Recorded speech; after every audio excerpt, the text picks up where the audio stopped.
Oy, good day mga kamots, welcome back to our YouTube channel. So for today's video mga kamots, samahan nyo ako dahil mag-install tayo ng ganito kay Blackibit natin. So tawag dito mga kamots is bar end. So sikat na sikat to mga kamots, itong bar end na to kasi dahil sa matibay at maporma daw. So try natin kay Blackibit. So install natin siya ngayon. So na-order ko lang to sa TikTok shop mga kamots for 169 pesos kasama na shipping fee. Ayan. So tinry ko lang kung maganda nga ba siya, lalo na sa motor natin kay Blackibit. So huwag na natin patagalin pa yan mga kamots, simulan natin ng pag-install.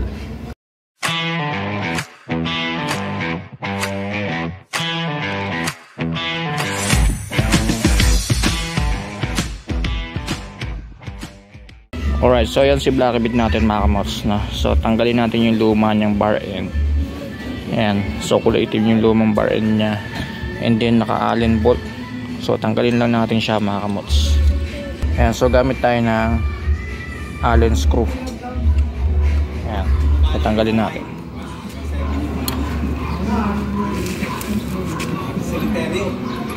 Ayan, sa left side muna yung tinanggal natin mga kamots na.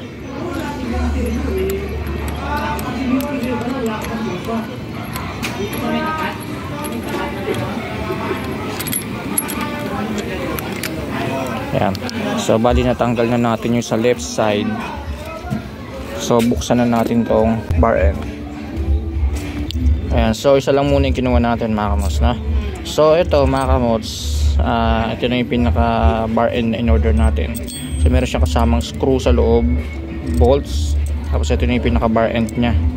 And then ito mga kamots, itong adapter na to ginagamit to sa mga katulad sa mga Yamaha Mio na walang pagsusuksukan ng screw o ng bolts. So since sa Honda mga kamots, ayan, so meron naman, so hindi na natin kailangan tong adapter. Ayan, tsaka tong nut na nandyan, so tatanggalin na lang natin yan. Alright, so yan mga kamots, natanggalin natin yung adapter tsaka yung nut.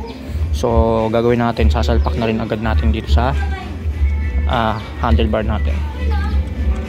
So sukat na sukat naman yung kasama niyang bolts mga kamots sa butas ng paglalagyan ng bar end, no? So wala na tayong modification na gagawin. Yan, so kinamay ko na lang muna.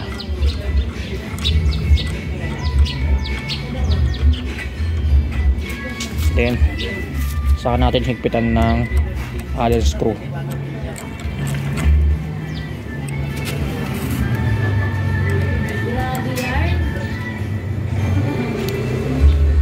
Ayan. So na-install na natin yung mga kamots, yung left side. Ayan, ganda. So sunod naman natin install yung sa right side, yung sa throttle grip. So tanggalin din natin yung sa throttle grip.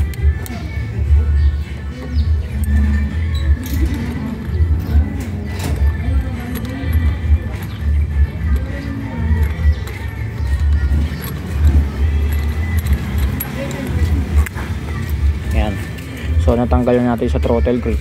Ayan, so kabit na rin natin to mga kamots. Natanggal ko na yung adapter tsaka yung nut. So kabit na rin natin doon sa may throttle grip natin. A few inches later. Alright, so yan mga kamots, bali na-install na natin yung CNC bar end natin. So ang ganda mga kamots, bumagay naman siya sa motor natin kay Blackibit na. Ayan. So yung kabila na-install na rin natin. Ayan. So given na may space yan mga kamots, no? Kasi nga meron siyang spacer. Ayan, no? Pero nasa sa atin naman yung mga kamots kung gusto natin isagad yung CNC dito o yung bar end. Papuputulan nga lang natin yung spacer. Ganun din sa kabila. Ayan.